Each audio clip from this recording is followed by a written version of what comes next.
शाकाहारी से पूछिए, मांसाहारी से पूछिए, सब ने मुझे शांति चाहिए। अच्छा, शांति सबको चाहिए। शंकराचार्य जी का शिष्य होना बुरा नहीं हो सकता। हम तो प्रेरित कर रहे हैं कि सभी लोग सत्य की तरफ आए, और बल्कि उनकी भी वही जरूरत है। नमस्कार, धर्म ज्ञान के दर्शकों का स्वागत है। कविता राणा।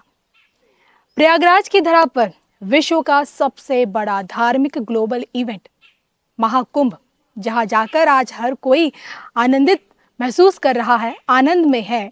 लेकिन इस आनंद के पीछे का रहस्य जानने के लिए आज हम वृंदावन में मौजूद है और हमारे साथ मौजूद है आनंद धाम के पीठाधीश्वर परम पूजनीय सदगुरु श्री रितेश्वर महाराज जी। महाराज जी, सबसे पहले तो आपका स्वागत है। जय श्री कृष्ण। महाराज जी, मैं हर किसी से यही पूछती हूँ, पहला सवाल महाकुंभ को लेकर कि इसका महत्व क्या है, इसकी महत्ता क्या है। आपसे सवाल थोड़ा सा अलग है, क्योंकि आपके जवाब अन्य साधु संतों और सदगुरुओं से भिन्न होते हैं। इसके पीछे का साइंटिफिक इम्पोर्टेंस क्या है महाकुंभ की? देखिए, मैं इसको इस प्रकार से लेता हूँ। साइंस, विज्ञान।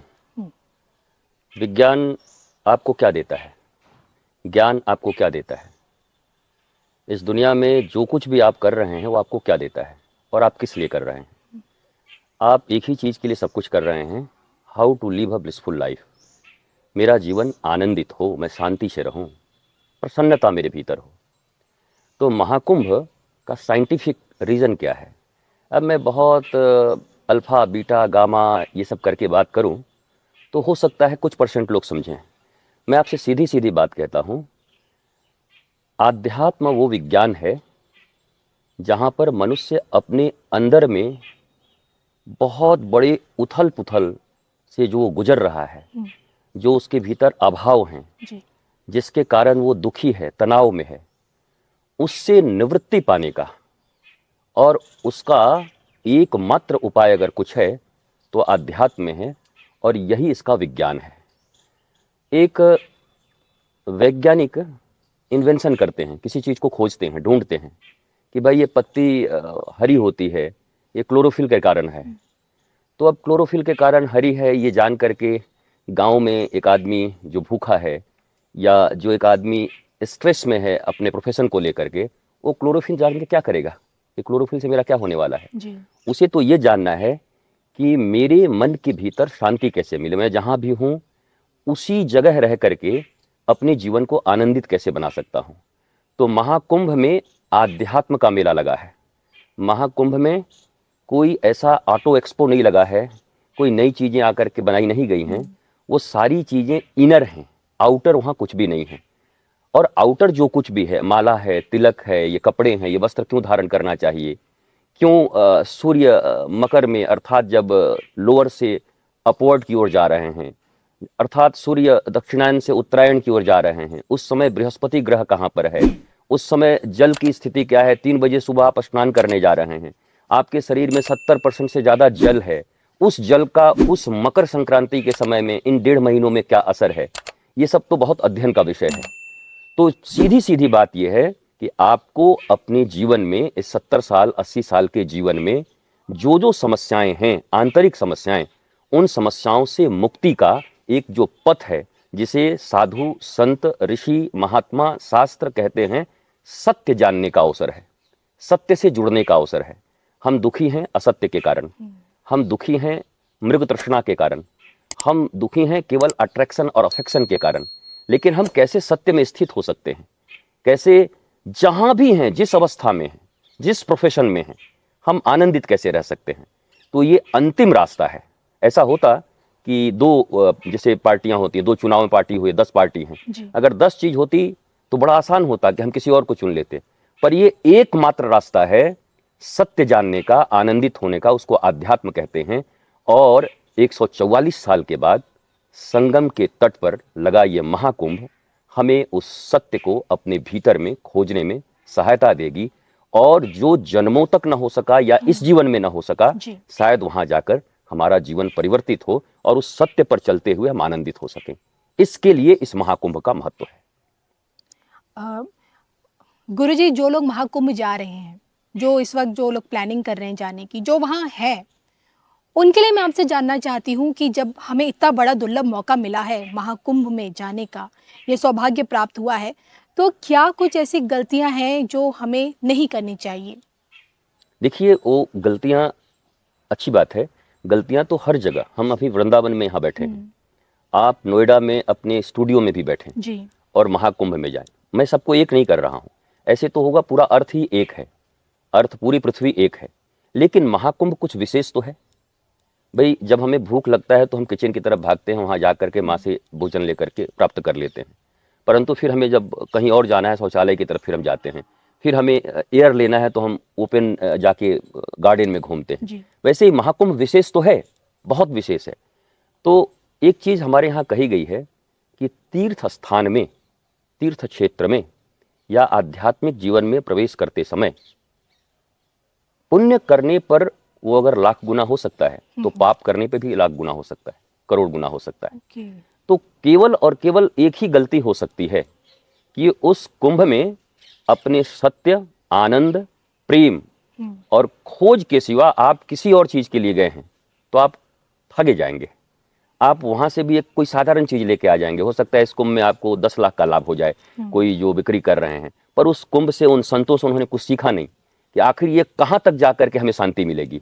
कमाना बुरी बात नहीं है, लेकिन ये कमाई कहाँ तक जाएगी।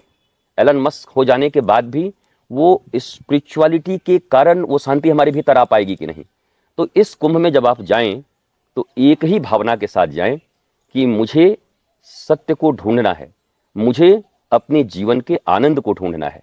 मेरे जीवन में जितनी समस्याएं हैं, मुझे विश्वास है कि इस विश्व का सबसे बड़ा महाकुंभ, और जहां लाखों साधु संत अलग अलग विधा के, अलग अलग department, physics, chemistry, biology, mathematics, science, arts, computer science, ये सब जैसे हम पढ़ते हैं एकेडमिक क्वालिफिकेशन में, वैसे इनर साइंस के वहाँ अलग अलग बड़े बड़े प्रोफेसर, बड़े बड़े वैज्ञानिक और इंजीनियर बैठे हुए हैं, उन्हें हम साधु संत कहते हैं। जी। आप केवल उनकी पढ़ाई पर नहीं जा सकते। हो सकता है कोई निरक्षर हो, लेकिन उसकी इतनी साधनाएं हों और जीवन के उस परम तत्व को उसने पा लिया हो, तो निरक्षर होने से वो साधु नहीं हो सकते, ऐसा नहीं है, बल्कि वहां से आपको दिव्य ज्ञान प्राप्त हो सकता है। तो वहाँ हर प्रकार के साधु संत अर्थात हर डिपार्टमेंट हैं। आप जाइए और अपने से रिलेटेड डिपार्टमेंट जिससे आप ज़्यादा परेशान हैं, वहाँ आपको मिल जाएंगे और आपको एक अच्छा राह मिल जाएगा जीने का। तो कम से कम पवित्रता बना करके जाएं, वहाँ भी कंफर्ट जोन लेके न जाएं। जो लोग कंफर्ट में रह रहे हैं, मुझे उससे कोई तकलीफ नहीं। भाई, कोई कंफर्ट में 5 स्टार होटल में रह रहा है, हम क्या कर सकते हैं। लेकिन आप जरा सोचिए कि हम उस महाकुंभ में जा ही रहे हैं कि आज ठंडे के इस वातावरण में 3 बजे सुबह उठ करके और अखाड़ों का स्नान जब होगा वहाँ पर, तो उस एनर्जी को, उस कॉस्मिक एनर्जी को फील करने के लिए जा रहे हैं। अगर आप 12 बजे सो के उठ के हु करके हीटर उटर लगा के और धीरे से स्नान करके आ ही गए, तो फिर उस कुंभ में जाने का आपको ज़्यादा लाभ नहीं मिलेगा, क्योंकि उस प्रकृति से जुड़ना ही परमात्मा से जुड़ना है। और प्रकृति के इस विराट स्वरूप से अगर आप नहीं जुड़ पाए वहाँ पर, तो कुंभ में जाने का आपको लाभ नहीं होगा। फोकस्ड रहिए। वो भीड़ बहुत है, करोड़ों की है।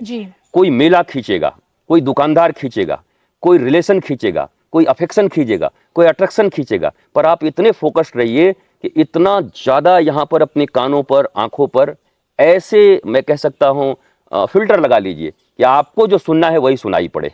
आपकी जो ज़रूरत लेके आप गए हैं, बस उतना ही आप देख सकें।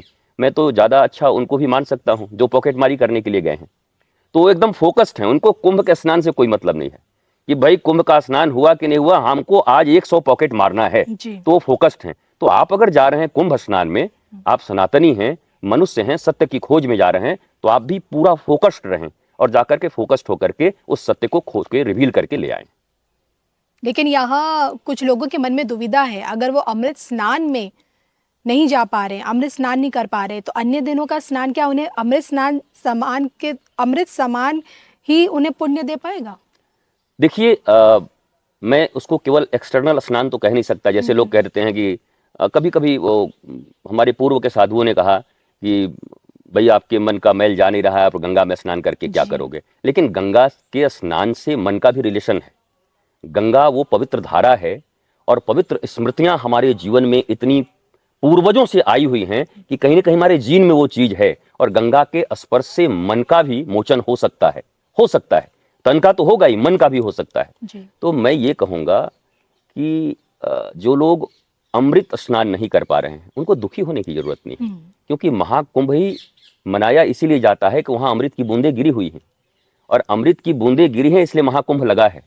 और महाकुंभ, मैं तो ये कहूँगा कि शास्त्रों में एक चीज़ लिखी है कि गंगा जी कहती हैं, पूछती हैं ईश्वर से, भगवान से, कि भाई मेरे में तो सब आके पाप धो जाएंगे, और फिर मेरा कुछ वो पाप मैं कहाँ धोऊंगी। बोला जब संत, जब ऋषि और जब ऐसे सत्य के रिवील करने वाली और ज्ञानी और भक्त महापुरुष आप में स्नान करेंगे तो आप ऐसे ही मुक्त हो जाएंगी। गंगा जी भी मुक्त हो जाएंगी संतों के स्नान से। तो मुझे तो लगता है कि जब अमृत स्नान हो गया, अमृत बह रहा है चारों तरफ से आ रहा है, उसके बाद हम स्नान करने जाएंगे तो हमें तो और उन साधु संतों का भी अमृत और मिल जाएगा, उन दिव्य महापुरुषों का अमृत मिल जाएगा। इसलिए आप बिल्कुल चिंता मत करेंगे कि हम बहुत उसी भीड़ में जाकर के स्नान कर लें।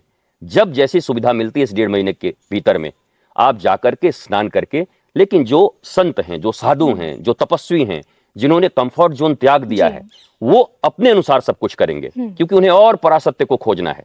पर हम एक साधारण इंसान हैं और हमें अपने जीवन को आनंद से जीने का एक मार्ग खोजना है, हमें कुछ पुण्य कमाने जाने हैं। तो आप बिल्कुल निराश मत होइए, जब भी स्नान करेंगे उस महाकुंभ में तो आपके लिए अमृत स्नान ही होगा। अमृत का अर्थ है कि विष आपके जीवन से निकल जाएगा, कड़वाहट निकल जाएगी, आभाव प्रभाव से आप मुक्त होंगे। ये शोक, ये सॉरोज, ये कैलेमिटीज, ये जो डिप्रेशन, ये टेंशन, इससे आप मुक्त होंगे। तो यही तो अमृत है, आपको अमृत मिल जाएगा वहां पर। तो आप जाइए, संग कीजिए उन संतों का और सब कुछ देखने का प्रयत्न करिए। कभी कभी जरूर नहीं कि आप किसी से बात ही करें, उस कुंभ का अवलोकन भी करके आप बहुत कुछ सीख सकते हो। यहाँ करोड़ों लोग, करोड़ों विचारधाराएं, एक दिन ये जीवन नष्ट हो जाएगा और मैं केवल अभाव में ही जिया जा रहा हूँ, रोज डिप्रेशन में रह रहा हूँ, प्रतिदिन लोग जा रहे हैं, मुझे भी जाना पड़ेगा। तो वो हर चीज आप फील करेंगे तो आपके अंदर विराट परिवर्तन आएगा और मुझे लगता है कि आप बड़े एक अच्छे मार्ग को लेकर वापस आएंगे और एक अच्छा जीवन जी पाएंगे। इसलिए कुंभ को एक्सप्लोर जरूर करना चाहिए, सबको जाना चाहिए और अमृत स्नान ही है, जहां आप जाएंगे अमृत स्नान ही होगा।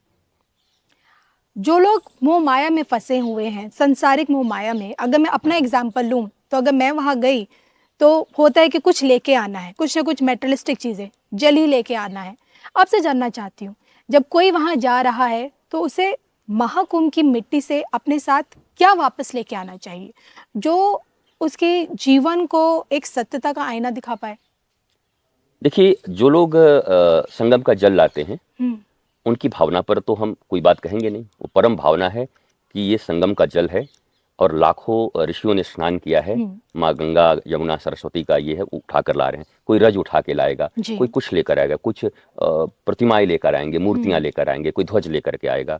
पर सबसे बड़ी चीज मैं फिर क्या कह रहा हूँ, हमें वहां से जीवन का सत्य लेके वापस आना है और एक ऐसी मेमोरी भी ले आ सकते हैं आप, जिसको किसी और पंथ में ईशेन कहा जाता है, कि जब कभी आपको लगे कि मैं मार्ग से विचलित हो रहा हूँ, मुझे बहुत अभाव प्रभाव हो रहा है, उसी समय आप उस ईशेन को याद करें, मैं महाकुंभ में थी, क्या दिव्य था, कैसे कैसे साधु, कैसे लोग, वस्त्र भी नहीं फिर भी इतना आनंदित जी। तो ये सब चीजें जब आपके भीतर में आएंगी तो एक जो पॉजिटिव कहते हैं ना कि पॉजिटिविटी आपके भीतर में आएगी।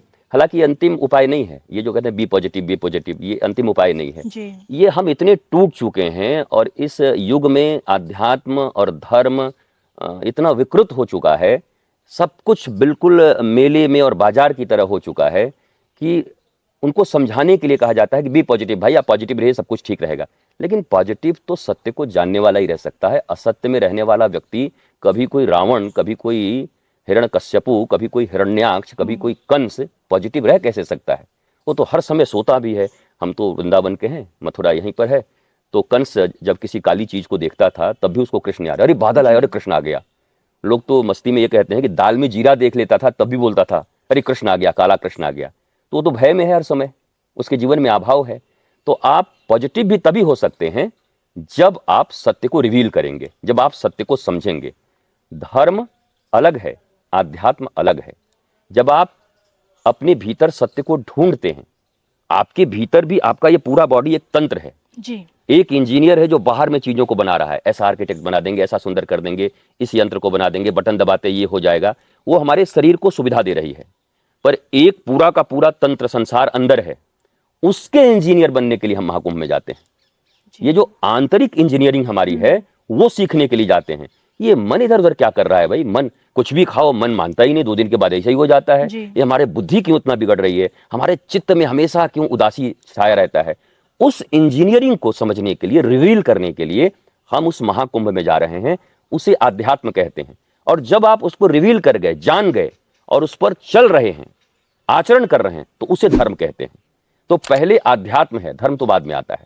अगर ऊपर का आचरण आपने ओढ़ लिया है तो इट मे बी पॉसिबल, ऊपर से आप साधु लग रहे हैं, आप उसमें बहुत अच्छे लग रहे हैं, लेकिन भीतर आपका सब कुछ ठीक नहीं है। मैं तो चाहूंगा अंदर से परिवर्तन हो और फिर वो बाहर आचरण में आता जाए। यही आध्यात्म और धर्म का भी संगम है। तो हमें वहां से जाकर के कुछ तो अच्छी चीजें ले ही आइए। रज ले आइए, जल लाना है जल ले आइए, स्मृतियां ले आइए। कोई संत के साथ बैठी हैं, उनकी वाणी रिकॉर्ड कर लिया, अब तो हम उनको रिकॉर्ड करके ले आए, बहुत अच्छा लगा सुनने के लिए। कुछ ऐसे फोटोग्राफ्स भी ले आए, वो उस समय कैसा मुझे फील हुआ उन संत से मिलने के बाद स्नान करते, वो भी ले आइए।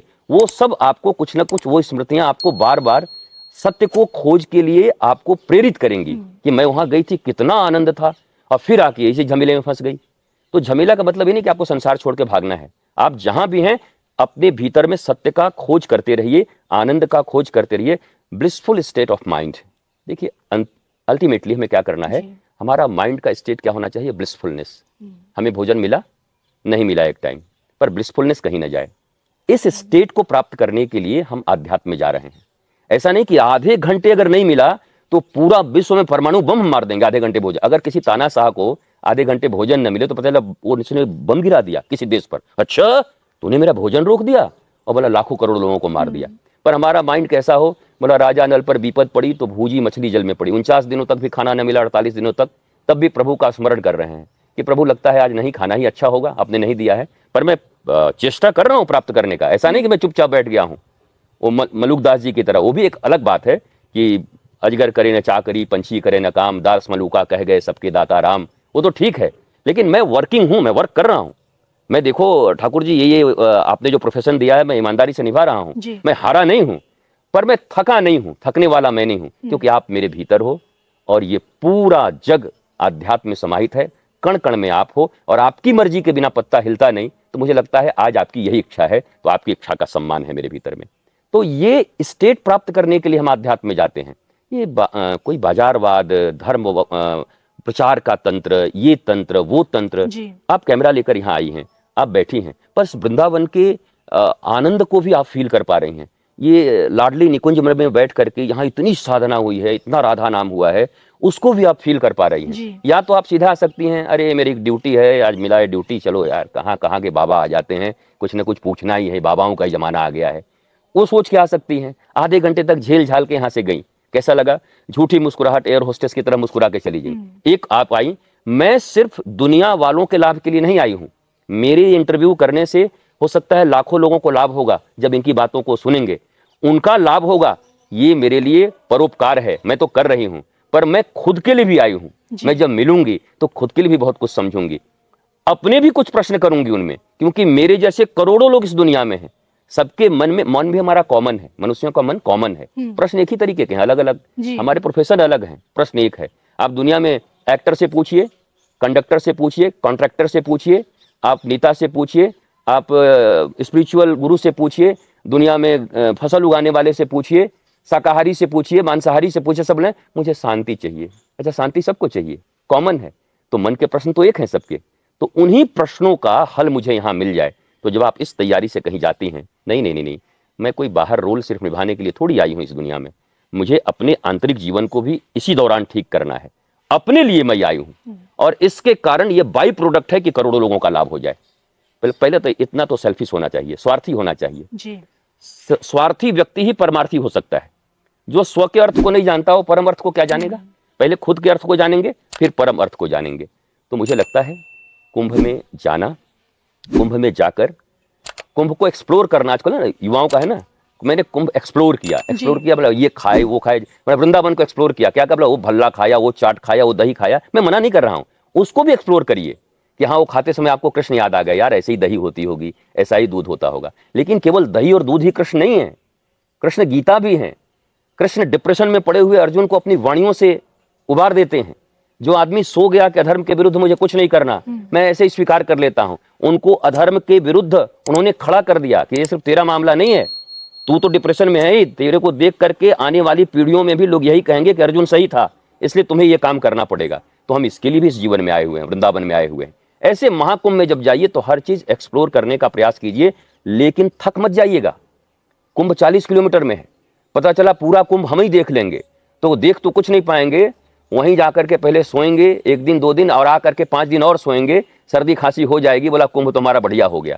इसलिए कहीं चुन लीजिए कि मुझे कहाँ जाना है, और मैं इस चीज को संगम के तट पर बैठेंगे, यहाँ इनसे मिलेंगे। अगर इनसे अचानक भी कोई मिल सकता है आपको वहां पर, वो तो है ही मेला, इसलिए ना, वहां तो डेस्टिनी तय है, अचानक आप किसके लिए गए हैं पता नहीं, कौन मिल जाए, आपका जीवन बदल जाए। तो ये सोच के आप जाइए कि कुंभ मेरे लिए बहुत बड़ा परिवर्तन लाने वाला है।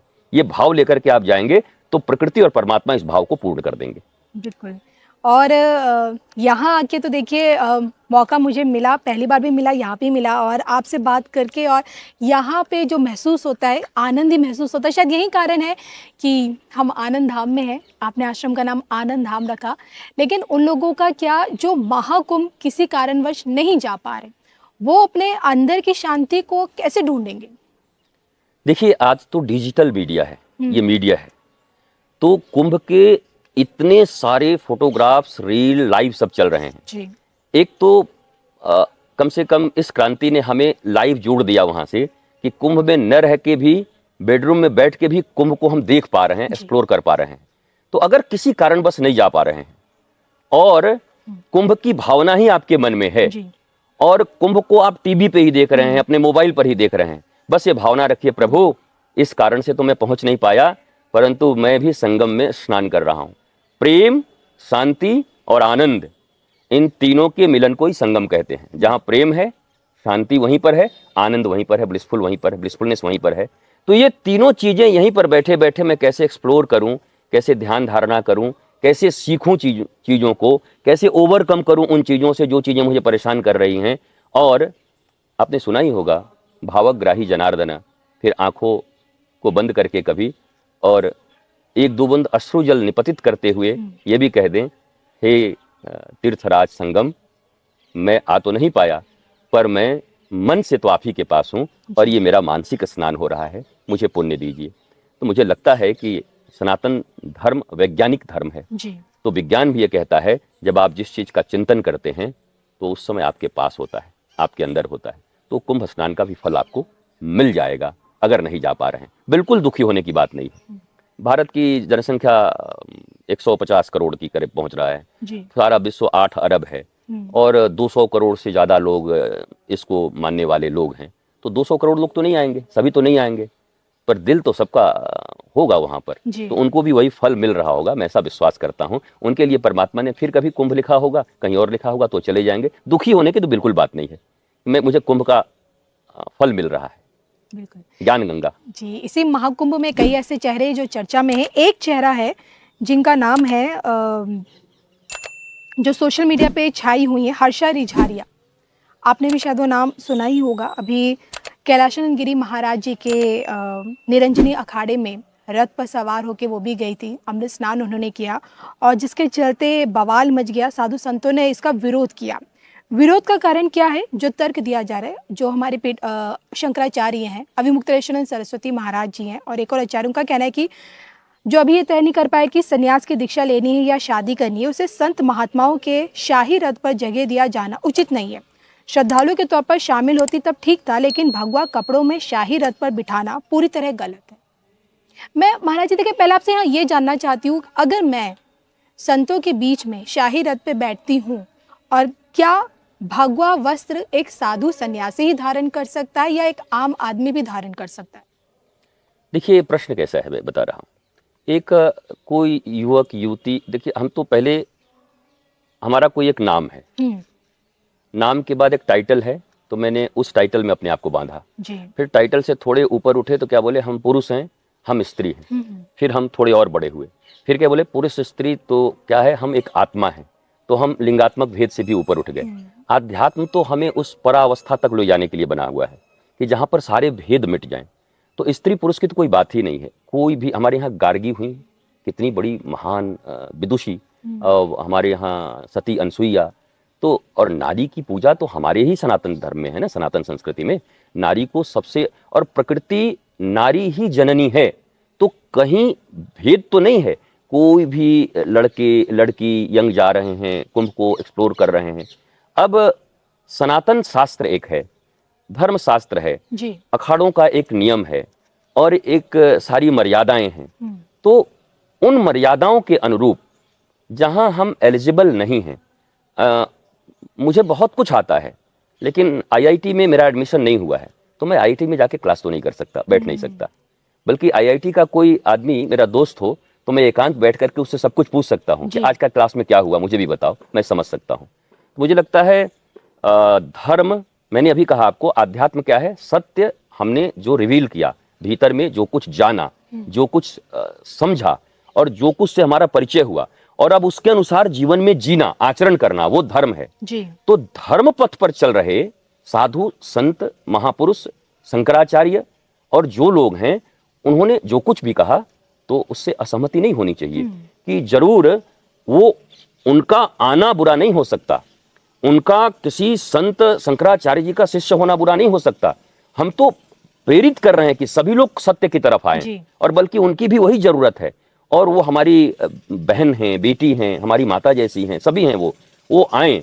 परंतु एक जो साधुशाही परंपरा है, एक सनातन संस्कृति की एक मर्यादा है, एक मर्यादित धर्म का निर्माण किया गया है, उसके अनुसार जो संतों ने विचार प्रकट किए हैं, उन मर्यादाओं का शायद पालन होना चाहिए, ऐसा लगता है। लेकिन लिंगात्मक भेद के कारण किसी को आध्यात्म से तो वंचित नहीं किया जा सकता। जातिगत भेद के कारण और किसी भी भेद के कारण किसी व्यक्ति को, रसखान यहाँ पर, हमारे यहाँ गोकुल में आप जाइए, रसखान जी की समाधि है, वो तो मुसलमान थे, उन्होंने कृष्ण का रस पाया और कृष्ण के विषय में सब कुछ। तो जब किसी के लिए रोक नहीं है, लेकिन मेरा ऐसा मानना है कि अगर एक परंपरा है और साधुओं की एक मर्यादा है, तो उस मर्यादा और उस नियम का पालन, संविधान को आप मानती है ना, इस देश में रहना होगा तो संविधान के अंतर्गत चलना होगा। तो धर्म का भी अपना एक जगत है, धर्म जगत, उसके संविधान है। उस संविधान का पालन करने की बात संवैधानिक पद पर बैठे हुए शंकराचार्य जी, साधु संत, अखाड़ा के अध्यक्ष, अखाड़ा के पीठाधीश्वर सभी कहेंगे इस बात के लिए। तो जैसे संवैधानिक पीठ पर बैठे हुए मुख्यमंत्री, प्रधानमंत्री, राज्यपाल, राष्ट्रपति, वो अधिकारी जो संवैधानिक पद पर बैठे हैं, वो लोगों को क्या कहेंगे? संविधान का पालन करिए। तो उन्होंने संविधान का पालन करने का कहा। लेकिन ये विवाद इस प्रकार से नहीं होना चाहिए। वो बेटी, वो बच्ची अगर धर्म के लिए जागृत हैं और उनके भीतर, और परिवर्तन तो सही बात है, 1 मिनट में आता है। किसी के भीतर में वाल्मीकि, रत्नाकर और वाल्मीकि 1 सेकंड में, बुद्ध ने उंगली माल का परिवर्तन 1 सेकंड में, मैं तो ठहर गया, तू कब ठहरेगा, उतनी देर में परिवर्तन हो गया। पिंगला का हमारे यहाँ पर आता है। तो परिवर्तन तो कभी भी हो सकता है ना। हमने वर्क बहुत पहले से किए हैं। हमने एक पत्थर पे 50 हथौड़े मारे हैं, 50वें में वो टूटा, तो हम क्या कहेंगे 49 बेकार था, हैमर? नहीं, एक को मारा, उतने मॉलिक्यूल्स टूटे, दूसरे को मारा और टूटे, भीतर भीतर टूट रहा है, वो हमको दिख नहीं रहा है। और 50वें को मारा, अरे देखो अंतिम हथौड़ा सबसे बड़ा काम किया, बाकी हथौड़े सब बेकार हो गए। नहीं, 50 हथौड़े ने मिलकर के उस पत्थर को तोड़ा है। तो किसी भी मनुष्य के भीतर में, चेतना के भीतर में वो भाव एक दिन में तो आया नहीं होगा। उस बेटी के भीतर में भाव अच्छा लगा होगा, उन्होंने दर्शन किया होगा, संत के पास गई होंगी, गुरु दीक्षा ली होगी, भावनाएं आ रही हैं। तो मर्यादाओं का पालन भी होना चाहिए। और भावना उनकी इस दिशा में जाने के लिए है, तो मैं तो प्रभु से प्रार्थना करता हूं कि वो बेटी और आगे निकले, और बिल्कुल उनकी इच्छा है तो संन्यास तक पहुंचे और परम सत्य को जाने। और इस दुनिया में जितनी भी माताएं हैं, महिलाएं हैं, उनके लिए वो आदर्श बन जाएं कि ऐसे संन्यास का जीवन जिया जा सकता है। मैं तो शुभकामना व्यक्त करूंगा। अभी एक खबर आई मीडिया में कि गूगल पर महाकुंभ को सबसे ज्यादा सर्च करने वाले मुस्लिम देश नजर आए, जिसमें हमारा पड़ोसी मुल्क पाकिस्तान भी है, सऊदी अरब भी है। यानी कि जो आपकी इस्लामिक कंट्रीज है, उनकी दिलचस्पी ज्यादा देखने को मिली। मैं आपसे जानना चाहती हूँ, ये जो चीजें हैं, महाकुंभ के रास्ते इस्लामिक दुनिया का इस तरफ बढ़ता रुझान किस और किन चीजों को आगे भविष्य में दर्शा रहा है? देखिए, एक तो एक बात है, एक होती है जिज्ञासा। कोई चीज हो रहा है, अब भारत में वहाँ भी उनके जब हज चल रहे होते हैं मक्का मदीना में, तो यहाँ भी एक्सप्लोर कर लेते हैं लोग जी। कैसे जाते हैं, क्या वो किस पत्थर का वो भी पूजा करते हैं, वो कैसे ये करते हैं। तो ये चूंकि विश्व का सबसे बड़ा एक महाकुंभ है, इतने 40 करोड़ लोग से ज्यादा लोग इसमें आ रहे हैं, तो दुनिया देख रही है कि भाई क्या है जी। ये हो क्या रहा है भारत में। और एक नदी के तट पे, संगम के तट पे लाखों साधु लेकिन संत। क्या यही जिज्ञासा उन्हें सनातन की ओर भी लेके जाएगी? देखिए, हम हैं तो सभी मनुष्य ना, जी। आफ्टर ऑल हम सभी मनुष्य हैं। और बाद में मैंने आपको कहा ना कि मैं आपका नाम कुछ और, आपके टाइटल कुछ और, मेरे टाइटल कुछ और, उनके टाइटल कुछ और, फिर हम ऊपर बढ़े तो क्या बोले, हम मनुष्य हैं। अब फिर मनुष्य के ऊपर भी क्या है, केवल बॉडी नहीं है, अब हम आत्मा हैं। तो हैं तो वो भी मनुष्य सभी, जी। अलग अलग विचारधाराएं हैं।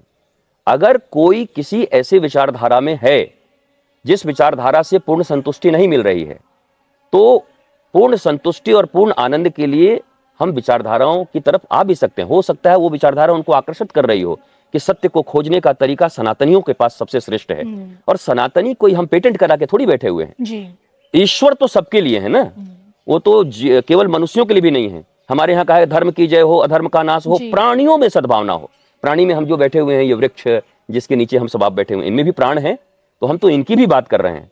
तो फिर बाकी तो ये हिंदू, मुस्लिम, क्रिश्चियन, ये हैं तो मनुष्य, तो उनके भीतर भी कुछ की जिज्ञासा ऐसी होगी, तो कितना आनंद है, कितना ब्लिसफुलनेस है, कैसे ये लोग रहते हैं। हो सकता है इसके लिए हो। कुछ लोग ये देखते हो कि इतना ज़्यादा इन लोगों का भीड़ होगा, हम लोग भी इससे ज़्यादा भीड़ करेंगे। बहुत तरीके के लोग हो सकते हैं ना, कि हम लोग भी कोई जलसा करेंगे तो इससे ज़्यादा भीड़ करेंगे। जी। तो अब देखने वाले का नज़रिया उसमें कैसा कैसा है, वो तो वही जानते होंगे। लेकिन इतने बड़े एक महाकुंभ को देख करके मुझे विश्वास है कि जहाँ पर इतनी पॉजिटिव और इतना सत्य का एनर्जी बह रहा हो, तो ये पूरे वर्ल्ड पे भी प्रभाव डाल रहा होगा। ये कॉस्मिक रेज तो चारों तरफ बह रही होगी।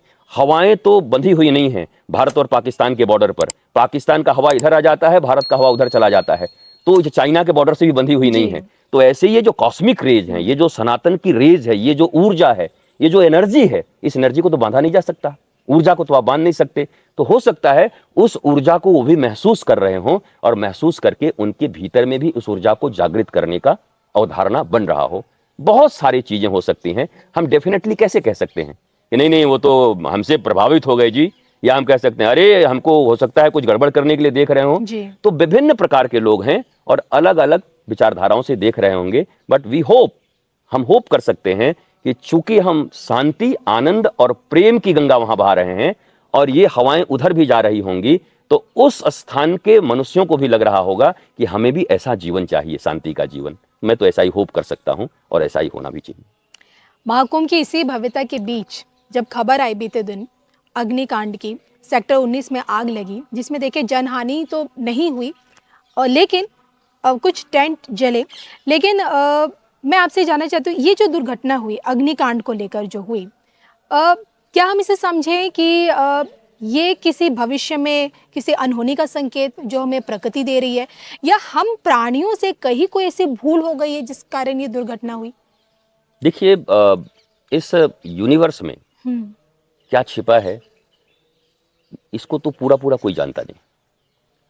तो हम इससे भी इनकार नहीं कर सकते कि भविष्य की घटनाओं का ये संकेत नहीं है।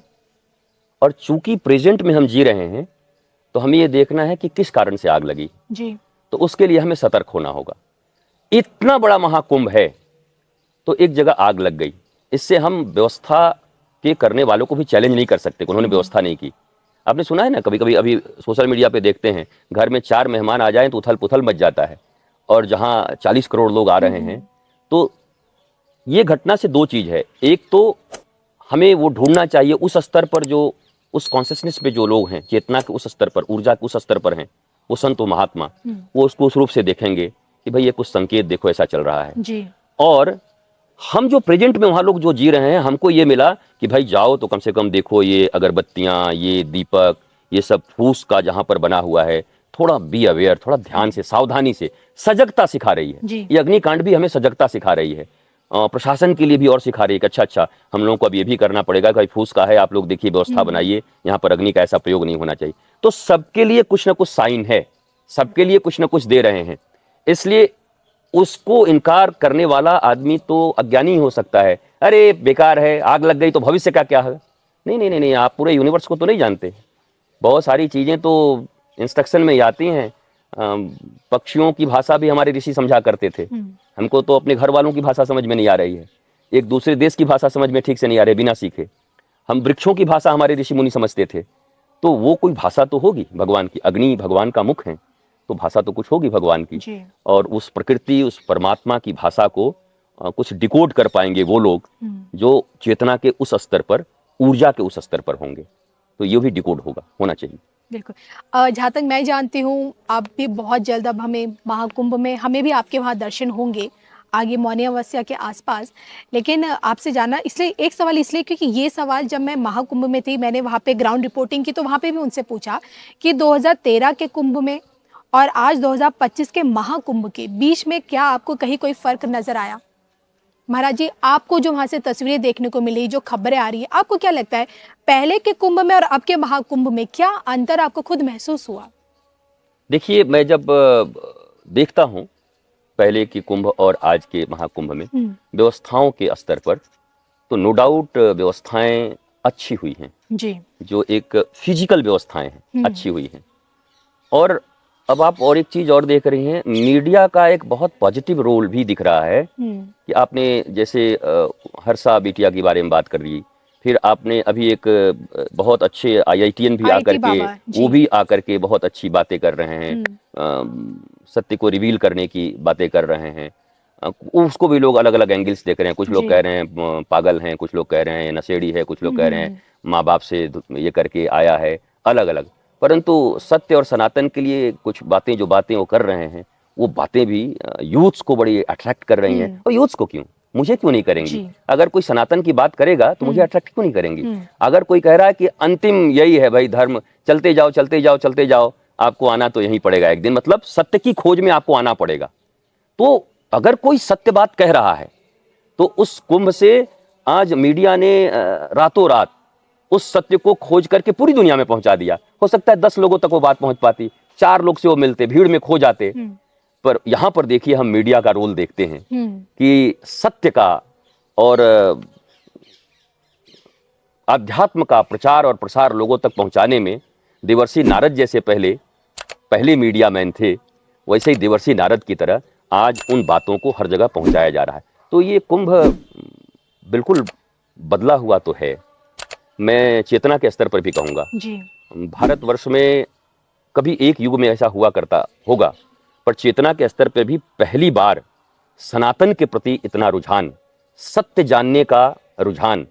और वास्तव में जो यूथ्स जा रहे हैं ना, वो कभी कभी केवल एक्सप्लोर करने जाते थे, ऐसे ही देख रहे हैं, लेकिन इस बार वो भी ढूंढ रहे हैं कि कोई ऐसा मिले, हम किसी संत से मिलें, कुछ महात्मा से मिलें, हमें जीवन का सत्य जानना है। तो ये बदलाव कहेंगे सरकारी दृष्टिकोण से भी, मतलब तंत्र के दृष्टिकोण से भी, यंत्र के दृष्टिकोण से भी और मंत्र के दृष्टिकोण से भी।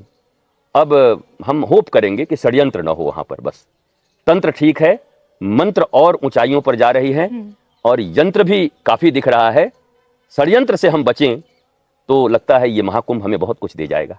लेकिन इन सबके बीच जब अखिलेश यादव ये कहते हैं कि हमारे टाइम पे सबसे सस्ता और अच्छा कुंभ हुआ, जब हम उन्हें महाकुंभ में नहीं देखते, जब हमें हरिद्वार में हमें वो गंगा स्नान करते हुए नजर आते हैं, जब वो बीच बीच में त्रुटियां यानी कि कमियां निकालने की कोशिश करते हैं, महाकुंभ के इस महा आयोजन में योगी सरकार पर निशाना साधते हैं, तो मैं आपसे जानना चाहती हूँ हम उन्हें कैसे ले, मतलब वो अपना कौन सा रूप दिखाने की कोशिश करें? क्या ये एक राजनीतिक, कह सकते हैं राजनीतिक रंजिश के चलते है? कुंभ में इस बार व्यवस्थाएं बहुत अच्छी हैं। अगर कोई व्यक्ति खामियों पर सवाल उठाते हैं देश के राजनेता, तो मुझे लगता है कि थोड़ी बहुत जो खामी रह भी गई होगी, वो खामी पर और दृष्टि जाएगी तो उसको और ठीक कर लिया जाएगा। जैसे अच्छा निंदक नियरे राखिए कहते हैं, अगर उन्होंने किसी ने निंदा भी की है तो मुझे लगता है जो धर्मप्राण लोग हैं, जो आध्यात्म को जानते हैं, जो सत्य पर चलते हैं, वो निंदा से विचलित नहीं होते और वो उसको इस रूप में लेते हैं कि अच्छा इसको भी ठीक किया जा सकता है। तो मुझे लगता है अगर ये सत्ता धर्म की है, सत्या आध्यात्म की है और अच्छे लोग सत्ता में बैठे हैं और उनकी भावना भी दिखती है कुंभ के प्रति, सनातन के प्रति, धर्म के प्रति, तो मुझे लगता है कि उस रूप में वो ग्रहण करके। बाकी देखिए राजनीतिक विषयों पर अब पार्टियां अलग अलग हैं, लोकतंत्र में अलग अलग पार्टियां हैं, वो विपक्ष उन पर अगर प्रहार नहीं करेगी तो विपक्ष में है क्यों, और सत्ता पक्ष उसका जवाब नहीं देगी कि भाई उन्होंने प्रश्न किया, तो सत्ता पक्ष भी तो दमदार जवाब देगी कि हाँ हाँ इसके पहले भी कुंभ देखा था, आपके कुंभ को आपने क्या किया था। और फिर सबसे बड़ी बात तो जनता, जिन्होंने वो कुंभ भी देखा, इन्होंने ये कुंभ भी देखा, तो वो निर्णय करेगी। इसलिए इस पर, और जो रही गंगा में स्नान करने की बात, तो चूंकि मुझे इस विषय में बहुत ज्यादा पता नहीं, हमने उनके चाचा जी का देहांत हुआ, उसके बाद वो अस्थियां विसर्जन करने गए, फिर वहां स्नान करने गए, तो निजी मामलों में मुझे बोलने का कोई हक नहीं है। बल्कि उनकी इच्छा अगर हो कि मैं नर्मदा जी में जाकर के करूंगा, तो मुझे नहीं लगता कि इसके लिए कोई बहुत ज्यादा विवाद भी होना चाहिए। हमारी इच्छा की हमारे चाचा, हमारे पिता, हमारे दादाजी का हम नर्मदा में अस्थि विसर्जन करेंगे, वो फ्री। देखिए, ये सनातन धर्म इतनी लिबर्टी तो सबको देता है ना, सनातन में तो लिबर्टी है, मुक्त होना है, बंधन में तो रहना नहीं है, तो इतनी मुक्ति तो सबके पास है। कथावाचक अनिरुद्राचार्य आज ये बोल रहे हैं कि ये योगी आदित्यनाथ जी का सौभाग्य है जो आज यूपी में महाकुंभ हो रहा है 140 साल बाद। आपसे जानना चाहती हूँ, आपको नहीं लगता क्या ये हमारा 140 करोड़ भारतीयों का सौभाग्य नहीं है जो योगी जी की सत्ता में भव्य महाकुंभ हमें नजर आ रहा है? देखिए, मैं एक बात आपसे कहता हूँ, राजनीति की जब बात आती है, देश में सरकारें चल रही हैं, तो इस बात से कौन इनकार कर सकता है कि पिछले भारत के स्वतंत्रता के बाद पिछले कुछ वर्षों में सनातन के प्रति, धर्म के प्रति इतनी तेजी से रुझान बढ़ा है लोगों का। यूथ अगर अट्रैक्ट हो रहे हैं, ध्वज निकल रहे हैं, तो आज हो सकता है वो सनातन को केवल सनातन जान रहे हों, जिंदाबाद कर रहे हों, लेकिन एक बार जब आ गए हैं तो सत्य भी ढूंढेंगे। पहले तो वो पथ ही नहीं था, पहले तो इसको बहुत सांप्रदायिक लोग हैं, ये बेकार लोग हैं, ये थोथापंथी हैं, पूंगापंथी हैं, ये बोलते थे। तो इतना तो हुआ है कि सनातन की तरफ रुझान लोगों का बढ़ा है। अब जब इस राह पर चल पड़े हैं तो हम सत्य को भी खोज ही लेंगे एक दिन, और मानवता को लीड करने के लिए सनातन ही एकमात्र राह है, अंतिम राह यही है। सनातन माने ही सत्य, बार बार तो ही कहा जा रहा है, सत्य माने सनातन। तो सत्य के राह पे तो सबको आना पड़ेगा। प्रधानमंत्री नरेंद्र मोदी जी और हमारे प्रदेश के मुख्यमंत्री योगी आदित्यनाथ जी, इसमें कहाँ शंका है और संदेह है कि उन्होंने अपने एक तरीके से इच्छा शक्ति, एक आदमी होता है रुचि से करता है, इंटरेस्ट ये होना चाहिए, तो ये दोनों रुचि वाले हैं। सनातन में इनकी रुचि है, भारत में इनकी रुचि है, भारतीयों में इनकी रुचि है जी। आनंद, प्रेम, शांति में इनकी रुचि दिखाई पड़ती है। अधर्म के प्रति विरोध इनमें दिखाई पड़ता है। तो मुझे लगता है कि उत्तर प्रदेश, भारत, पूरे जो भी सनातन संस्कृति को मानते हैं, और विश्व के 8 अरब लोग, और फिर कहूंगा प्राणियों में सद्भावना हो, तो पूरी प्रकृति के लिए ये बहुत बड़ा अवसर है कि संगम तट पर इतना विराट महाकुंभ हो रहा है। जो लोग इसके आयोजन कर रहे हैं, धन्य हैं वो साधु संत जो वहां पहुंचकर उस वातावरण को ऐसा बना रहे हैं जो पूरी दुनिया में शांति फैलाएगी। धन्य हैं वो सरकारें जिन्होंने इसके लिए दिल खोलकर और बड़ी मुस्तैदी और चुस्ती के साथ बिल्कुल एक चैलेंज लेकर के और अपना मान करके इसको कर रहे हैं।